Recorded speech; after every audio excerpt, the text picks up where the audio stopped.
Hey there, this is Teagarden with episode 56 of the Unveiled podcast. Do you dread the holidays and all the extended family get togethers, or do you look forward to hanging out with your extended family? Or does it depend on whether it's your family or his family? Family is so wonderful and crazy sometimes, and occasionally needy, and on rare occasions, bad news. So, what are you supposed to do with your extended family? Well, love them, of course. But the danger zone to your marriage that I want to talk about is this: don't let your extended family come between you and your spouse.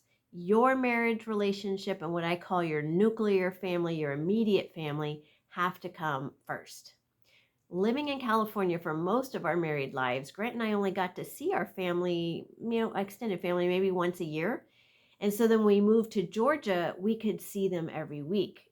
What a huge shift that was.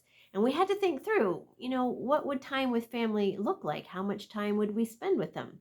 His elderly parents were about an hour away, and we decided that I would visit them every Tuesday while our son was in school near them, and that Grant would visit them most Sundays. So when I proposed this to my mother-in-law, I thought that she would be thrilled. Instead, she said, "What if I don't want you here every week?" And I was actually a little stunned and hurt, but I told her, "Okay, I don't have to come every week. I just thought it would be helpful." So I decided to honor her wishes, and I came the first 2 weeks in a row, and then the third week I did not come, and she decided she missed me and would like me there every week. But, good for her thinking through some boundaries, because this was new for her too. She wasn't used to other people in her home, and it felt weird at first. Okay, no problem.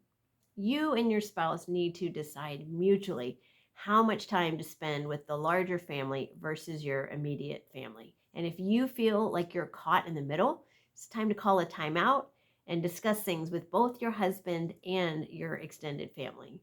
It could be that you need more time with just your immediate family, and you might have to explain that to your extended family. Hopefully, they will understand and be supportive. If your husband has a particular reason he doesn't like being with your extended family, then you need to have a discussion with him to understand why. Maybe you can find a way to solve that problem rather than be pulled in two directions. In the end, you just really want to make sure you and your husband are united. Now, loyalty to our family of origin in general is strong, and it should be. And hopefully your spouse just fits right into that family. But again, if you feel a tug of war happening, your spouse must come first, okay? And you don't want to put him in the middle between you and his family.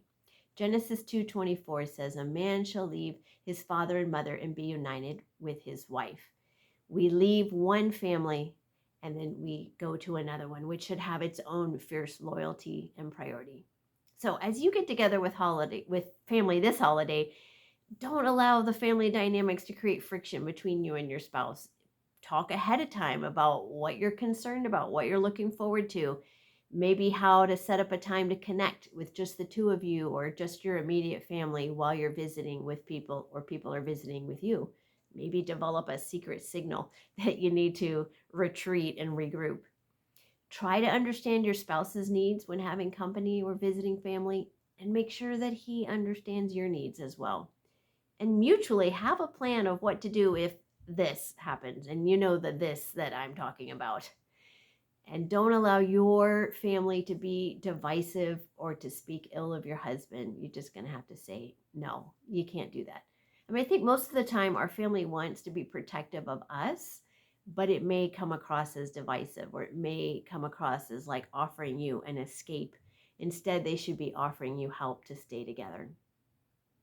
Also, respect your husband's family for his sake. Sometimes your family can maybe try to pull you apart by making a lot of activities with just you involved. And it's okay to go do stuff with just your family, but make sure they're not trying to pull you apart. Now, another danger that can happen is when a family member is really needy. And this happens. Like with us, we have to care for our elderly parents, but hopefully whatever that is should just be a season, a couple months, a year, a couple years, but you do still want to work with your spouse on how to handle it. God wants us to care for widows and orphans, and he wants us to honor our father and mother. These are good things, but we don't want to let them divide us. So again, you have to work together on how to best meet everyone's needs, including yours and your husband's. Grant and I had to discuss whether or not to have his parents live with us or in assisted living. We talked about the pros and the cons for them and for us. We had a lot of really open and honest conversations. And in the end, we decided that assisted living would be the best. We had to take time to talk it out. Love your in-laws. No matter how crazy they may seem, they may think you're weird too. You never know. Don't judge them, just accept them. And have mutually agreed upon time to spend with them. How much time are we going to spend with them, with your husband? Do not let any resentment come in. It may come in, but get rid of it right away, because the resentment, if you're harboring resentment toward his family, that's really going to hurt your relationship with your husband. Your husband chose you. So even if he feels pulled in both directions, remember that he chose you. All right, in review, don't let there be a tug of war. Get in agreement with your spouse. Try to understand what's going on. Mutually come up with a solution. Prioritize your immediate family when necessary. Have a secret signal if you need to. Have mutual expectations for short and long-term interactions.